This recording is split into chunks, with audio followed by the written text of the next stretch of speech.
स्वतंत्रता संग्राम सेनानी एवं अमर शहीदों के पुण्य स्मरण की श्रृंखला में अमर स्वतंत्रता संग्राम सेनानी ब्रह्मलीन श्रीमती विष्णुकांता अवस्थी जी का स्मरण कार्यक्रम आयोजित किया गया। स्वतंत्रता संग्राम सेनानी एवं अमर शहीदों के पुण्य स्मरण की श्रृंखला में प्रत्येक माह की भांति वर्तमान माह के प्रथम रविवार दिनांक 4/1/2026 को स्वतंत्रता सेनानी उत्तराधिकारी परिवार समिति रीवा के सदस्यों द्वारा अमर स्वतंत्रता संग्राम सेनानी ब्रह्मलीन श्रीमती विष्णुकांता अवस्थी जी का स्मरण कार्यक्रम आयोजित किया गया, जिसमें जिले के सांसद जनार्दन मिश्रा की उपस्थिति उल्लेखनीय रही। कार्यक्रम में सर्वप्रथम सांसद रेवा द्वारा ध्वजारोहण कर सामूहिक राष्ट्रगान किया गया, जिसके बाद श्रीमती विष्णुकांता जी के छाया चित्र पर पुष्पांजलि अर्पित की गई तथा दीप प्रज्वलन कर कार्यक्रम का औपचारिक रूप से शुभारंभ किया गया। इस दौरान सांसद रेवा द्वारा स्वतंत्रता सेनानी की पुत्रवधू श्रीमती सरोज अवस्थी का शाल व श्रीफल के साथ सम्मान किया गया। उत्तराधिकारी होने लायक नहीं हूँ।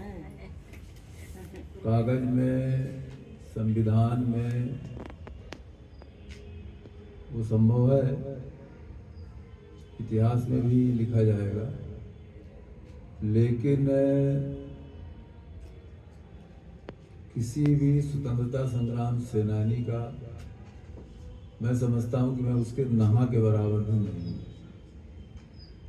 उन लोगों ने जो त्याग, समर्पण और उस समय तो आज लगता है कि वो कितने दिन रहे, 6 महीने रहे कि 2 साल रहे कि 5 साल रहे, लेकिन कौन कल्पना करता था कि अंग्रेज जैसे कुटिल और क्रूर शासकों से कितने दिन तक लड़ना पड़ेगा, इसकी कल्पना किसी को नहीं थी। तो उन लोगों ने केवल 6 महीने, 2 महीने या 5 साल, 7 साल नहीं, अपना जीवन अर्पित किया था। और उन जेलों में कितने लोग बाहर नहीं आ पाए जेलों से, जेल के ही अंदर अंतिम सांस ली उन्होंने। वो सबको ये मालूम था, ये जो लोग जेल गए उनको सबको मालूम था कि पता नहीं वापस आएंगे कि नहीं आएंगे।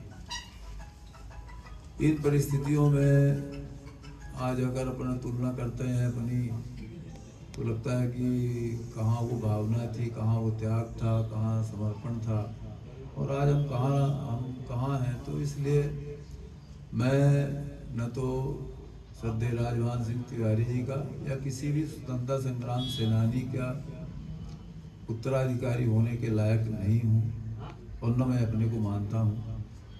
मैं इतना अवश्य मानता हूँ कि उन्होंने जो एक आदर्श समाज बनाने की कल्पना की थी, अगर उसमें मेरा थोड़ा बहुत योगदान हो सके तो उसमें योगदान करूं। मेरा केवल इतना ही भूमिका है, और बाकी मैं उनकी बराबरी या उनका उत्तराधिकार प्राप्त करने की हैसियत वाला आदमी नहीं हूँ। मैं बहुत छोटा आदमी हूँ, और उन भावनाओं को, उन आदर्शों को जीना कितना कठिन है, आज संभव नहीं है, और हम नहीं जी पा रहे हैं। हम उसको खुलेआम स्वीकार भी करते हैं कि डॉक्टर ज्योति सिंह जी के पिताजी ने स्वतंत्रता संग्राम सेनानी के रिजर्वेशन कोटे में फॉर्म भरने के लिए नहीं कहा।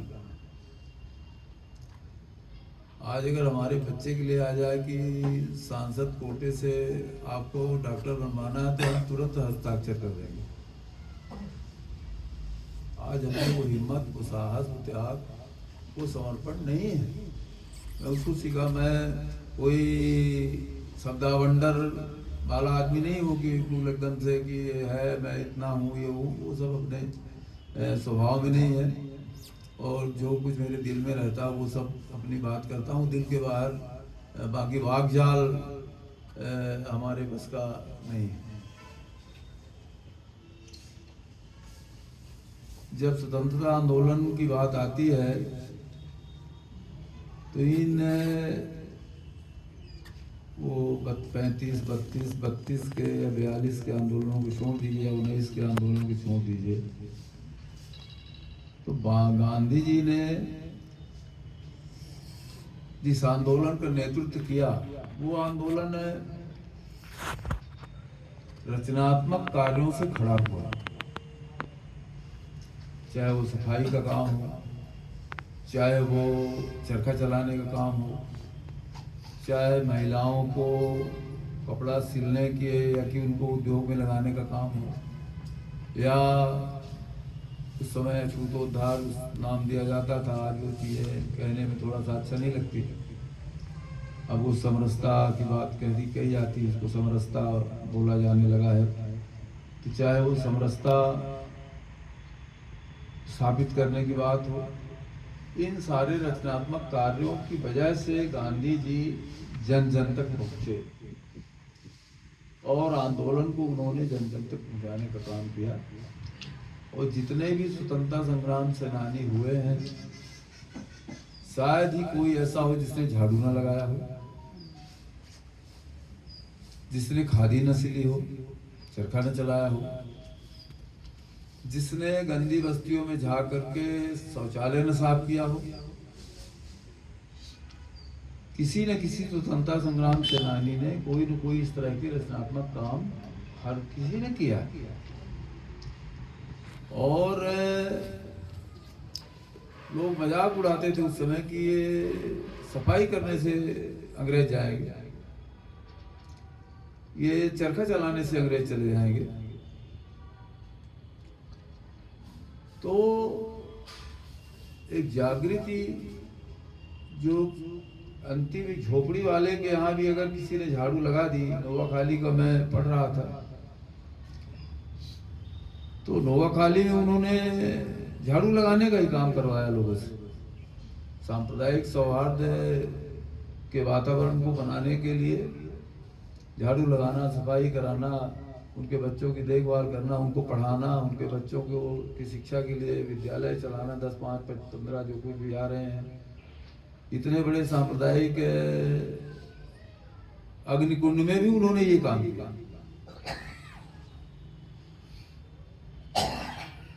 तो आज अब हम अगर बात करते हैं कि पहले विदेशी कपड़ों की होली जलाई गई, चरखा चलाया गया, तो आज हम स्वदेशी की बात, ठीक है, आज हम स्वदेशी के रूप में चरखा नहीं चला सकते, लेकिन स्वदेशी सामानों के उपयोग की बात तो अपन कर सकते हैं कि हम स्वदेशी ही खरीदेंगे, देश में बना हुआ ही खरीदेंगे, देश में बना हुआ ही उसका उपयोग करेंगे। आज अगर सफाई की बात आती है तो गांधी जी ने अगर खुद शौचालय साफ करना उस समय कितना बड़ा पाप माना जाता था।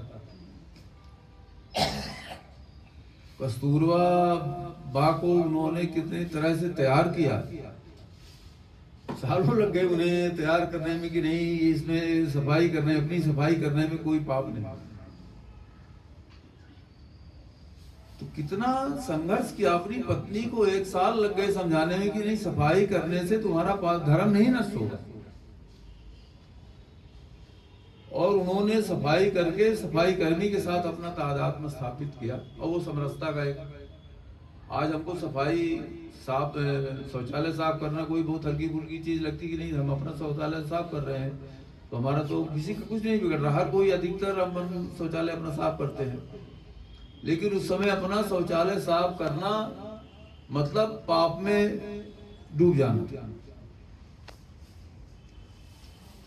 तो वो जागरण जो उन्होंने जागृत किया गांधी जी ने, और उसमें हर स्वतंत्रता संग्राम सेनानी की सहभागिता रही। उन्हीं के बल पर इतने बड़े आंदोलन खड़े हुए और उन्हीं रचनात्मक कार्यों की वजह से कार्यकर्ता तैयार हुए। फिर वो आंदोलन हुआ, आंदोलनों में लाखों लोगों ने शिरकत की, गोली खाई। पर उसके पीछे जो गांधी जी का रचनात्मक कार्यक्रम रहा है उसकी बहुत बड़ी ताकत रही। आज हम गोली खाने की जरूरत नहीं है हमको, आज अब जेल जाने की भी जरूरत नहीं है। आज इन सब सामाजिक कामों को, जैसे सदैव विश्वकांता जी ने महिलाओं के लिए, महिलाओं के उत्थान के लिए उस समय सिलाई का काम शुरू कराया। आज महिलाओं के उत्थान के लिए अपन क्या कर सकते हैं? सरकार की जो योजनाएं हैं उनको कैसे हम समाज में फैला सकते हैं? उन योजनाओं का लाभ हम गरीब से गरीब आदमी की या वंचित से वंचित महिला को हम कैसे दिला सकते हैं? तो आज इन सब कामों की आवश्यकता है, तभी हम इन स्वतंत्रता संग्राम सेनानियों का जो सपना है उन सपनों को पूरा करने के लिए हम अपना योगदान दे सकते हैं। प्रधानमंत्री जी स्वयं कहते हैं कि भाई स्वतंत्रता संग्राम सेनानियों के सपनों का भारत बनाना है। तो स्वतंत्रता संग्राम सेनानियों के सपनों का भारत व्यक्तिगत रूप से आज बजराज सिंह जी तिवारी जी के बारे में कहा जाता है कि वो मनिकवार स्कूल का पत्थर अपने सर में रख करके और वो स्कूल बनवाने का काम करते थे उससे। लेकिन आज जब मैं शौचालय की ईंट अपने सर में रख लेता हूं तो लोग मेरा मजाक उड़ाते हैं। सांसद का काम है, तो सांसद तो गड्ढा खोदता शौचालय का, तो सर में उधर रखता है, ईंट रख लेता है, ईंट रखता है, वो शौचालय साफ करता है, वो मास्क बनाता है, ये मूंगा लगवाता है, ये सब सांसद का काम थोड़ी।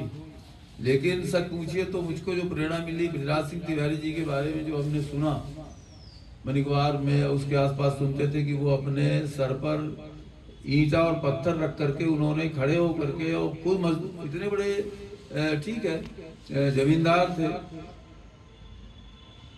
इतने बड़े काश्तकार थे कि उनकी इतनी बड़ी प्रतिष्ठा थी, राजनीतिक, सामाजिक, आर्थिक हर तरह से संपन्न। स्वतंत्रता संग्राम के समय विपत्ति आई परिवार में, लेकिन स्वतंत्रता के बाद तो वो हर तरह से संपन्न थे, हर तरह से समर्थ थे। क्या जरूरत थी अपने सर पर पत्थर रखने की? तो वो गांधी जी के सपनों को साकार कर रहे थे। गांधी जी से उनको जो प्रेरणा मिली कि नहीं अपना काम भी भाई सार्वजनिक काम। हमारे राम गोपाल मटीमा एक थे, वो सड़क में चूना डालते थे। उस समय लोग मजाक करते थे कि ये तो चूना डाल रहा है, तो कौन स्वतंत्र है, ये कांग्रेसी चूना डालता है। सड़क की सीधी लाइन बने, चूना कुछ नहीं आता था उनको, तो चूना डालते थे। पढ़े लिखे नहीं थे ज्यादा, पहली दूसरी तीसरी जो भी पढ़े रहे हो तो ज्यादा कुछ आउट नहीं कर पाए, तो चूना डालने का काम करते थे। तो इस तरह से जब याद आता है इन सब लोगों का, तो संघर्ष, तपस्या, बलिदान, आर्थिक तंगी, सामाजिक उस समय बहिष्कार, ये सारी चीजें हुई। परंतु उसके बाद जिस तरह के सपनों का भारत उन्होंने सोचा था, उन्होंने अपना जीवन उसको सफल बनाने के लिए किया। और आज डॉक्टर साहब का अगर नाम लीजिए आपके पिताजी का, तो हर कोई मतलब एक गौरव के साथ याद करता है कि नहीं, मैं क्योंकि मैं मझियार और उनका जब आपस में ये सब रिश्तेदारी, नातेदारी, आना जाना, इधर पारिवारिक संबंधों की वजह से ये सब कुछ था, तो उनके बारे में तो वही जो आप कह रही हैं उससे ज़्यादा लोग चर्चा करते हैं कि इस तरह का समाज सेवा। और कभी उन्होंने ना तो अपनी इलाकेदारी का प्रदर्शन किया, ना अपनी अफसरी का प्रदर्शन किया, एक सरलता का जीवन जी करके और लोगों को सरल बनाने का काम, सरल जीवन जीने का। तो इस तरह से हर किसी का, मैं तो नाम केवल ले ही रहा, तो विचार में ले पा रहा हूँ, लेकिन हर किसी का योगदान इसी तरह का रहा है। मैं समझता हूँ कि हम सब जो वंशज हैं उनके, उनको भी अगर हम सबको इस काम में लग जाए कि हम कितना कर सकते हैं, व्यक्तिगत रूप से नहीं तो सरकार की इतनी योजनाएं हैं कि उन योजनाओं के माध्यम से भी हम लोगों को की मदद कर सकते हैं। और आप ही लोग वो हैं जिनमें कहीं न कहीं आज अभी स्वार्थ से हट करके काम करने की एक लालसा, तमन्ना, चिंगारी, डीएनए जिसको आप अंग्रेजी माने ये जो डॉक्टरी भाषा है, तो डीएनए में वो कहीं न कहीं है। चाहे वो 10% हो, 5% हो, 50% हो, 100% हो, मैं नहीं कह सकता, लेकिन वो अभी भी स्वतंत्रता संग्राम सेनानियों के वंशजों में वो चीज़ें हैं, वो गुण हैं। उस गुण सूत्र को और अधिक विस्तारित करने की आवश्यकता है। और मैं जैसा मैंने बताया, मैं तो बहुत छोटा आदमी हूँ। मैं मीसा विमन था, 19 महीने मैं भी जेल में रहा हूँ। मीसा जो इमरजेंसी के समय लगा था, उस समय मेरी उम्र भी 17.5 साल थी। और वो स्वतंत्रता संग्राम सेनानियों की जो संगमरमर का है, वो प्रवेश द्वार के पहले ही इधर इस साइड में लगे हुए हैं वो। तो उसमें विष्णुकांता जी का नाम देख करके उसमें सारे लोगों का नाम भी है, तो वहाँ उनका नाम है, इसे जो डॉक्टर वो बता रहे थे। तो मैंने तो 17.5 साल की उम्र में पढ़ लिया था वो नाम। तो इस तरह से ज़्यादा कुछ कहने की आवश्यकता नहीं। आप सब लोग स्वयं भी एक अच्छे क्रांतिकारी कल्याणी परिवार से हैं, तो बताने की ज़रूरत नहीं है। हमारा जितना जैसे सहयोग होगा इस यश को कायम रखने के लिए, उनके स्वर्णिम इतिहास को अमर बनाने के लिए, अमर है ही वो, हमारे बनाने से अमर होने वाले नहीं हैं। अमरत्व तो उनको अपने आप मिला हुआ है, लेकिन अगर कहीं भी जरूरत पड़ेगी तो हमारे लायक जो भी होगा, मैं उपस्थित हूँ, आपका हूँ, आपके लिए हूँ और आपके चरणों में हूँ। आपके चरणों की धूल भी नहीं हो सकता। आपने जिस वंश में जन्म लिया है, उस वंश का तो सारा राष्ट्र कृतज्ञ है, तो मैं कैसे उससे अलग हो सकता हूँ। तो उस कृतज्ञता के साथ मैं अपनी बात रख रहा हूँ। और मैं समझता हूँ कि मैं ईश्वर से केवल इतनी ही प्रार्थना करता हूँ कि इन स्वतंत्रता संग्राम सेनानियों के प्रति हमारे मन में कृतज्ञता बनी रहे। यही हमारी सबसे बड़ी उपलब्धि होगी जीवन की, और तो कोई उपलब्धि हमारे पास है नहीं। मैं श्रद्धेय विष्णुकांता जी के चरणों में अपनी श्रद्धांजलि अर्पित करता हूँ। और हमारे लायक जो भी होगा, जहाँ भी होगा, जो भी जैसा भी होगा तो करेंगे। धन्यवाद। जय हिंद। बैठे बैठे मैंने अपनी बात की इसलिए समझ आऊँगा।